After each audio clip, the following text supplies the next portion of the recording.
정다운 상담소입니다. 오늘도 이렇게 라디오처럼 편하게 귀 기울여 주셔서 고맙습니다. 요즘 주변에서 이런 얘기 많이 들으셨을 겁니다. 아니, 우리 애한테 돈 좀 보내준 게 뭐가 문제야? 형제끼리 이체한 건데 왜 국세청에서 연락이 와? 이런 말이 진짜로 여기저기서 터져 나오고 있습니다. 방송 시작하기 전에 한 가지만 부탁드리겠습니다. 이런 중요한 돈 이야기, 세금 이야기 나중에 꼭 써먹게 됩니다. 지금 구독해 두시면 이런 정보가 놓치지 않고 계속 들어옵니다. 좋아요도 눌러두시면 더 많은 분들이 이 내용을 볼 수 있습니다. 그게 곧 여러분 자신과 가족을 지키는 방법이 됩니다.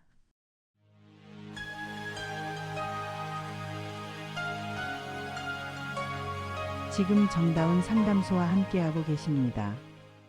오늘 이야기는 아주 현실적인 사연으로 시작해 보겠습니다. 며칠 전에 저희 정다운 상담소로 전화 한 통이 왔습니다. 선생님, 저 진짜 억울합니다. 아들한테 돈 좀 보낸 게 죄인가요? 그래서 제가 물었습니다. 얼마를 보내셨나요? 5년 동안 조금씩 보냈어요. 한 번에 큰 돈 보낸 것도 아니고요. 처음엔 3천, 다음엔 5천, 집 살 때 2억, 전세 보증금 올릴 때 또 1억. 다 합치면 한 5억쯤 되네요. 이분은 정말 억울하다고 하셨습니다. 왜냐하면 통장으로 그냥 송금했을 뿐이고 가족끼리 도와준 것뿐이라고 생각했기 때문입니다. 그런데 어느 날 갑자기 국세청에서 연락이 왔습니다. 증여세 신고하셔야 합니다. 이분이 놀라서 물었죠. 아니, 가족끼리 돈 주고받는 게 왜 세금 대상입니까? 이게 바로 많은 분들이 착각하는 지점입니다. 가족이라고 해서 돈이 자유로운 게 아닙니다. 국세청은 가족끼리 오가는 돈을 가장 위험한 탈세 통로로 봅니다. 왜냐하면요, 겉으로는 그냥 도와준 것 같아 보여도 실제로는 재산을 몰래 넘기는 가장 쉬운 방법이기 때문입니다. 그래서 국세청은 이렇게 생각합니다. 부모가 자식에게 돈을 준다. 형이 동생에게 큰 돈을 보낸다. 그 돈은 기본적으로 증여라고 본다. 이게 원칙입니다. 아니, 우리는 그냥 빌려준 건데요. 이 말이 통하지 않는 경우가 정말 많습니다. 차용증이 없고 이자도 없고 갚은 기록도 없으면 국세청은 그냥 선물로 봅니다. 그리고 2026년부터 이 기준이 더 촘촘해집니다. 이제는 단순히 큰 금액만 보는 게 아닙니다. 얼마나 자주, 누구에게, 어떤 관계에서, 어떤 용도로 돈이 오갔는지를 모두 분석합니다. 예전에는 한 번에 10억 보내면 걸린다. 이런 식이었죠. 지금은 다릅니다. 500만 원, 1천만 원이 10번, 20번 반복되면 그것도 전부 합산해서 봅니다. 아까 그 사연자분도 마찬가지였습니다.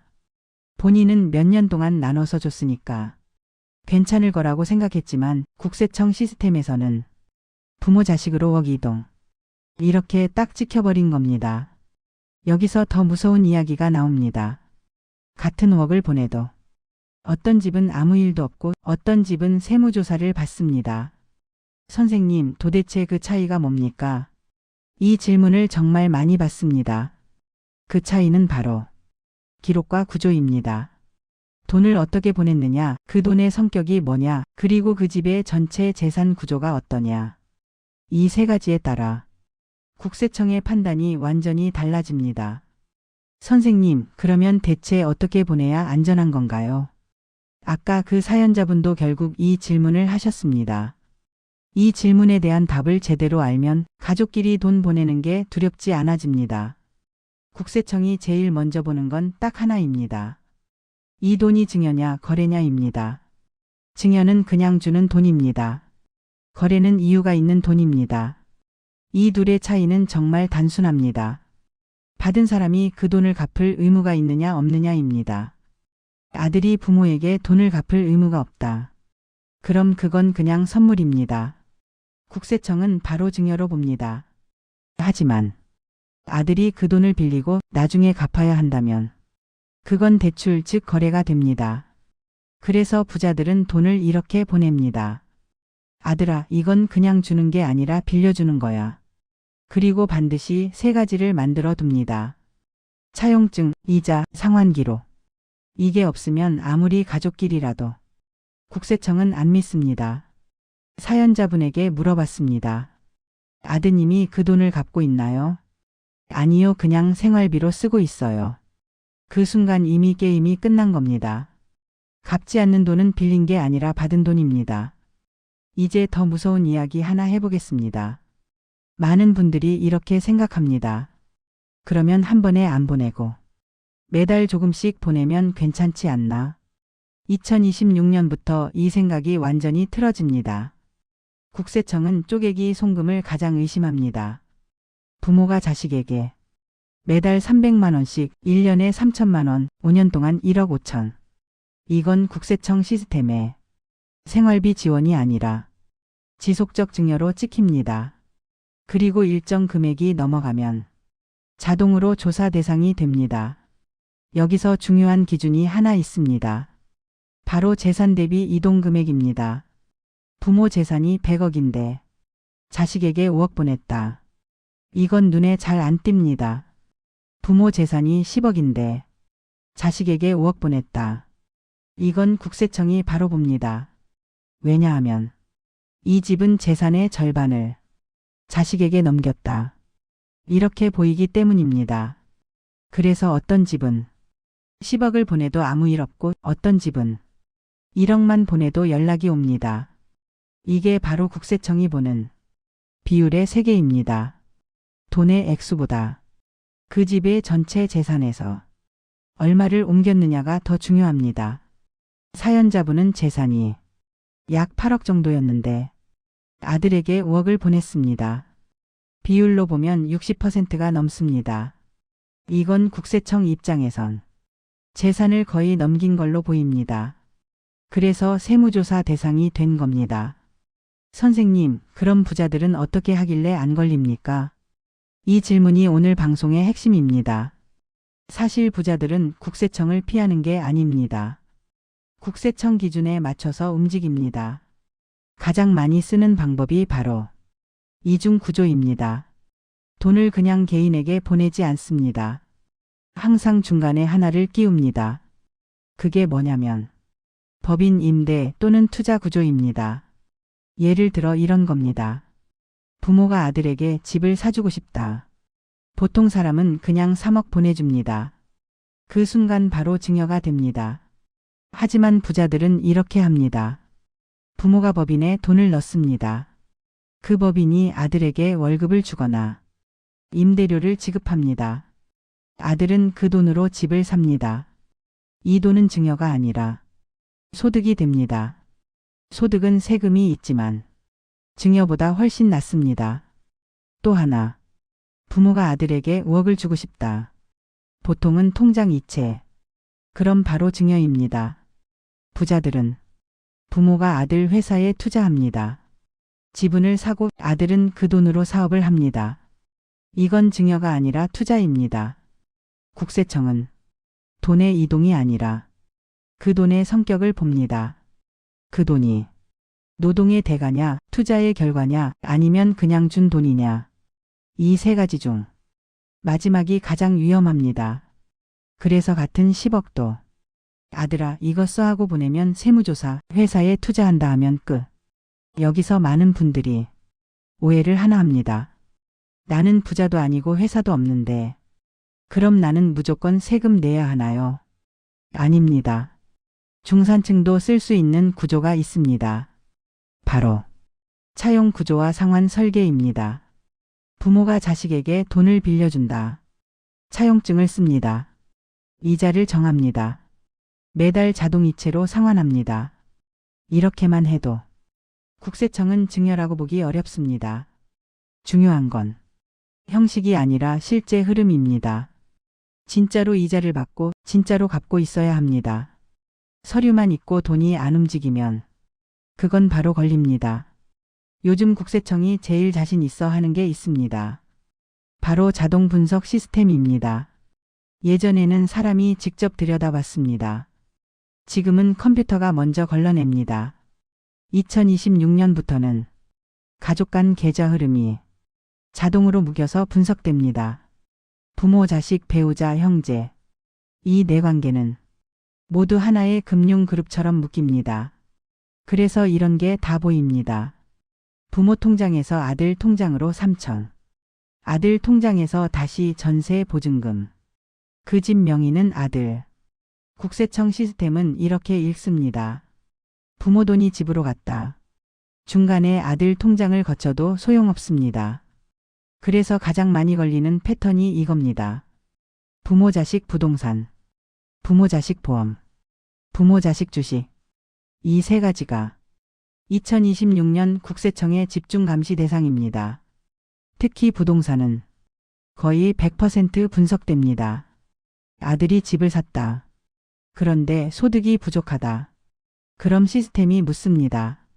이 돈은 어디서 났지?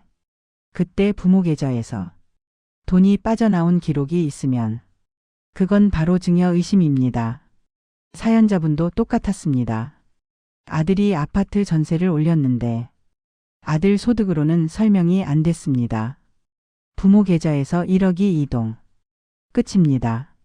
이때부터 국세청은 이 집은 재산 이전 중이다. 이렇게 판단합니다. 여기서 많은 분들이 또 이런 말을 합니다. 그럼 현금으로 주면 안 보이나요? 2026년에는 현금도 거의 다 잡힙니다. 왜냐하면 큰 현금이 들어가면 은행이 먼저 신고하기 때문입니다. 그리고 그 돈으로 집을 사거나 차를 사거나 보험을 들면 자금 출처 조사가 바로 들어옵니다. 현금은 숨길 수 있는 돈이 아니라 가장 의심받는 돈이 되었습니다. 그래서 요즘 부자들은 현금을 제일 싫어합니다. 세무조사를 안 받는 집들의 공통점은 아주 단순합니다. 돈이 움직이기 전에 이유가 만들어져 있다는 겁니다. 국세청은 왜 이 돈이 이동했는가를 봅니다. 이 질문에 답이 있으면 끝입니다. 그런데 대부분의 집은 돈이 먼저 움직이고 나중에 이유를 만듭니다. 그래서 걸립니다. 안 걸리는 집은 반대입니다. 이유를 먼저 만들고 그 다음에 돈이 움직입니다. 대표적인 게 임대 구조입니다. 부모가 건물을 가지고 있다. 자식이 그 건물에 들어가서 사업을 하거나 살고 있습니다. 자식이 매달 임대료를 냅니다. 부모는 그 돈으로 생활합니다. 이 구조가 수십 년 쌓이면 부모 재산이 자연스럽게 줄어듭니다. 그 돈은 증여가 아니라 임대 소득입니다. 또 하나, 생활비 구조입니다. 부모가 자식에게 정기적으로 돈을 보냅니다. 이건 위험할 것 같죠. 하지만 자식이 부모 병원비, 관리비, 보험료를 대신 내고 그만큼 부모가 자식에게 보내면 이건 부양관계로 설명됩니다. 그냥 준 돈이 아니라 정산된 생활비가 되는 겁니다. 부자들은 이런 흐름을 만듭니다. 서로 돈을 주고받는 구조. 한 방향이 아니라 왕복 구조입니다. 그래서 국세청이 봐도 이건 재산 이전이 아니라 생활 정산이다. 이렇게 판단하게 됩니다. 반대로 부모 자식으로만 돈이 가면 그건 거의 100% 증여입니다. 사연자분은 부모에서 자식으로만 돈이 흘렀습니다. 반대 방향이 없었습니다. 그래서 시스템에 걸린 겁니다. 많은 분들이 아직도 옛 기준으로 생각합니다. 부모가 자식에게 10년에 5천만 원까지는 괜찮다. 이 말 틀리지는 않았지만 아주 위험한 생각입니다. 왜냐하면 2026년부터 국세청은 신고 패턴을 같이 봅니다. 단순히 한도를 넘었느냐가 아니라 언제 어떻게 왜 신고했느냐를 봅니다. 예를 들어 이런 겁니다. 부모가 10년 동안 조금씩 4천만 원을 줬다. 이건 공제 안에서 끝납니다. 그런데 아들이 집을 살 때 갑자기 2억을 받았다. 이 순간 과거 10년 기록이 전부 다시 열립니다. 국세청은 묻습니다. 이전에 받은 돈들은 뭐였나? 이때 과거에 신고 안 한 돈이 있으면 전부 합산됩니다. 그래서 많은 사람들이 이렇게 말합니다. 그때는 괜찮았는데 집 살 때 갑자기 세금이 터졌다. 이게 바로 누적 추적 때문입니다. 2026년 시스템은 특정 시점을 기준으로 과거 10년을 통째로 엽니다. 집 살 때, 전세 보증금 올릴 때, 사업 시작할 때, 이 세 순간이 가장 위험한 타이밍입니다. 그때 국세청은 갑자기 나타난 돈의 출처를 거꾸로 추적합니다. 그래서 안전한 집은 돈을 나눠서 보내도 항상 신고를 같이 합니다. 조금 줬으니까 안 해도 되겠지. 이 생각이 가장 위험합니다. 부자들이 쓰는 방법은 이겁니다. 적은 돈도 전부 증여 신고를 합니다. 공제 안에서 처리합니다. 그러면 나중에 큰 돈이 오가도 과거 기록이 깨끗합니다. 사연자분은 이 작은 신고를 안 했습니다. 그래서 5억이 한 번에 폭발했습니다. 지금부터는 실제로 가장 많이 터지는 세금 폭탄 유형을 이야기해 보겠습니다. 첫 번째, 전세 보증금 올려줄 때 부모가 전세가 올라서 어쩔 수 없으니 내가 좀 도와줄게. 이렇게 1억, 2억 보내줍니다. 이 순간 아들 명의로 계약이 바뀌거나 보증금이 올라가면 국세청 시스템이 바로 반응합니다. 이 사람 소득으로 이 보증금을 감당할 수 있나? 안 되면 부모 계좌를 뒤집어 봅니다. 그리고 돈이 나오면 바로 증여입니다. 두 번째, 집 살 때 이건 거의 100% 조사입니다. 자금 조달 계획서, 소득, 대출, 부모 계좌까지 전부 봅니다. 부모가 잔금 치르는 날 돈을 보내줬다. 이건 변명도 안 됩니다. 세 번째, 보험. 부모가 자식 이름으로 보험을 들어줍니다. 보험료를 대신 냅니다.